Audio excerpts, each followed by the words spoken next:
Brussels ভিত্তিক আন্তর্জাতিক গবেষণা সংস্থা ইন্টারন্যাশনাল ক্রাইসিস গ্রুপ সম্প্রতি চাঞ্চল্যকর এক প্রতিবেদন প্রকাশ করেছে। বিবিসি বাংলার বরাতে জানা যায়, আরাকান আর্মির বিরুদ্ধে যুদ্ধের প্রস্তুতি নিচ্ছে রোহিঙ্গার সশস্ত্র গোষ্ঠীগুলি। এই খবর যদি সত্যি হয়ে থাকে তবে ব্যাপক ঝুঁকির মধ্যে আছে বাংলাদেশ। তবে বাংলাদেশ সরকারের পক্ষ থেকে ক্রাইসিস গ্রুপের প্রতিবেদনের বক্তব্যকে ভিত্তিহীন বলে উল্লেখ করা হয়েছে। অন্যদিকে ইন্টারন্যাশনাল ক্রাইসিস গ্রুপ তাদের প্রতিবেদনের বক্তব্যের সমর্থনে বলেছেন, কক্সবাজারের রোহিঙ্গা শরণার্থী শিবিরগুলো থেকে সদস্য সংগ্রহ কার্যক্রম জোরদার করেছে রোহিঙ্গাদের সশস্ত্র গোষ্ঠীগুলো। এমনকি সীমান্তবর্তী ক্যাম্পগুলোয় যোদ্ধাদের প্রশিক্ষণ দেওয়ারও ঘটনাও ঘটছে। উদ্বেগ প্রকাশ করে সংস্থাটি বলছে, পক্ষ দুটি যুদ্ধে জড়ালে মিয়ানমারের সাম্প্রদায়িক সম্প্রীতি আরও নষ্ট হবে, যার ফলে প্রত্যাবাসনের সম্ভাবনা ক্ষীণত হবেই, সেই সঙ্গে নতুন করে আরও রোহিঙ্গা শরণার্থী বাংলাদেশে চলে আসতে বাধ্য হতে পারে। এই ঘটনার পর রোহিঙ্গাদের সশস্ত্র গোষ্ঠীগুলো আরও সংগঠিত হতে শুরু করে। নিজেদের শক্তি বাড়াতে এখন তারা নতুন করে সদস্য সংগ্রহ শুরু করেছে।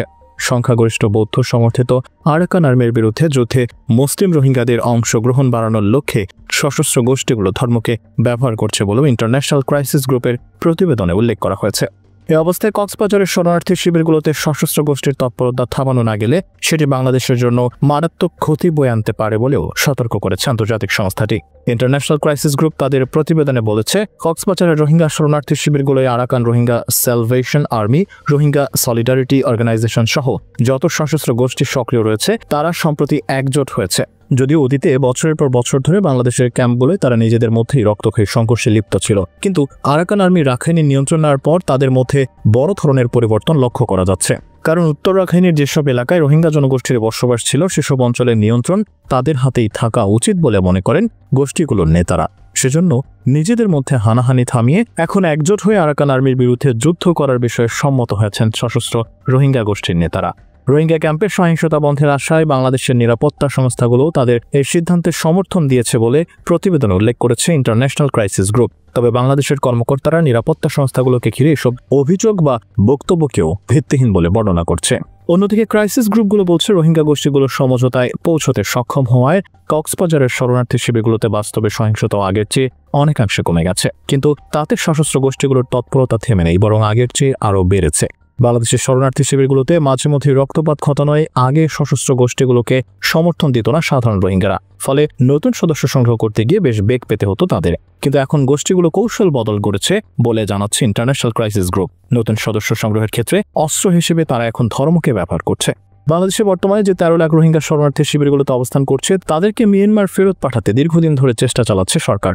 গত কয়েক বছর ধরে মিয়ানমারের সামরিক সরকারের সঙ্গে আলোচনা চালানো হলেও আরাকান আর্মি রাখাইনে নিয়ন্ত্রণ নেওয়ার পর তাদের সঙ্গেও যোগাযোগ শুরু করেছে অধ্যাপক মোহাম্মদ ইউনূসের নেতৃত্বাধীন অন্তর্বর্তী সরকার। ইন্টারন্যাশনাল ক্রাইসিস গ্রুপ বলছে, এর মধ্যেই রোহিঙ্গা সশস্ত্র গোষ্ঠীগুলো রাখাইন রাজ্যে আরাকান আর্মির ওপর হামলা শুরু করেছে এবং সীমান্তের শিবিরগুলোতে যোদ্ধাদের প্রশিক্ষণ দিচ্ছে। এই সশস্ত্র তৎপরতা আরও তীব্রতর হলে সংশ্লিষ্ট রোহিঙ্গা বেসামরিক নাগরিক, আরাকান আর্মি এবং বাংলাদেশ সব পক্ষের জন্যই মারাত্মক ক্ষতি বয়ে আনবে। সংস্থাটির মতে, আরাকান আর্মির বিরুদ্ধে রোহিঙ্গা সশস্ত্র গোষ্ঠীর অভিযান সফল হওয়ার সম্ভাবনা কম। এরপরও গোষ্ঠীগুলো সরাসরি সংঘর্ষে জড়িয়ে পড়লে বাংলাদেশ সরকারের উদ্যোগ যেমন ক্ষতিগ্রস্ত হতে পারে, তেমনি মিয়ানমারের রোহিঙ্গা বিরোধী মনোভাব আরও বেড়ে যেতে পারে। এতে রাখাইন রাজ্যের সংখ্যাগরিষ্ঠ বৌদ্ধ এবং রোহিঙ্গা মুসলিম সংখ্যালঘুদের মধ্যে আরও রক্তপাতের ঝুঁকি বাড়াবে এবং সেই সংখ্যা থেকে বাঁচতে সেখানকার রোহিঙ্গাদের সীমান্ত পার হয়ে বাংলাদেশে পালিয়ে আসার সম্ভাবনা বাড়িয়ে দেবে। সংখ্যা এড়াতে আরাকান আর্মি, রোহিঙ্গা এবং বাংলাদেশ তিন পক্ষের মধ্যেই আস্থার সম্পর্ক তৈরি করা অত্যন্ত গুরুত্বপূর্ণ বলে মনে করে ক্রাইসিস গ্রুপ। এক্ষেত্রে ঢাকা ও তার নিরাপত্তা সংস্থাগুলোর উচিত শরণার্থী শিবিরগুলোতে রোহিঙ্গা সশস্ত্র গোষ্ঠীগুলোর প্রভাব নিয়ন্ত্রণে জোর প্রচেষ্টা চালানো এবং নাগরিক সমাজের নেতৃত্ব গড়ে ওঠার সুযোগ তৈরি করা। আরাকান আর্মিকে উদ্দেশ্য করে ক্রাইসিস গ্রুপ বলেছে, তাদের উচিত বাংলাদেশ সরকার ও রোহিঙ্গা শরণার্থীদের কাছে প্রমাণ করা যে রাখাইন রাজ্যের সব সম্প্রদায়ের স্বার্থ অক্ষুণ্ণ রেখে তারা শাসন কাজ চালাতে পারে এবং মতপার্থক্য নিরসনে তারা রোহিঙ্গাদের সঙ্গে আলোচনায় বসতে ইচ্ছুক। যদিও বাংলাদেশ সরকারের শরণার্থী ত্রাণ ও প্রত্যাবাসন কার্যালয়ের কর্মকর্তারা ক্রাইসিস গ্রুপের অভিযোগগুলোকে অস্বীকার করেছেন। বিবিসি বাংলাকে দেওয়া সাক্ষাৎকারে শরণার্থী ত্রাণ ও প্রত্যাবাসন বিষয়ক কমিশনার মোহাম্মদ মিজানুর রহমান বলেন, ক্যাম্পে সশস্ত্র তৎপরতা চলছে, ট্রেনিং দেওয়া হচ্ছে, এগুলো অসত্য কথাবার্তা। ওনারা যা বলেছেন সেগুলোর কোনো এভিডেন্স নেই। মিজানুর রহমান আরও বলেন, আমরা সবসময় ক্যাম্পগুলো মনিটর করছি। আইনশৃঙ্খলা রক্ষাকারী বাহিনীর সদস্যরা টহল দিচ্ছেন, তাদের চোখের সামনে এগুলো ঘটবে, এটা অসম্ভব ব্যাপার।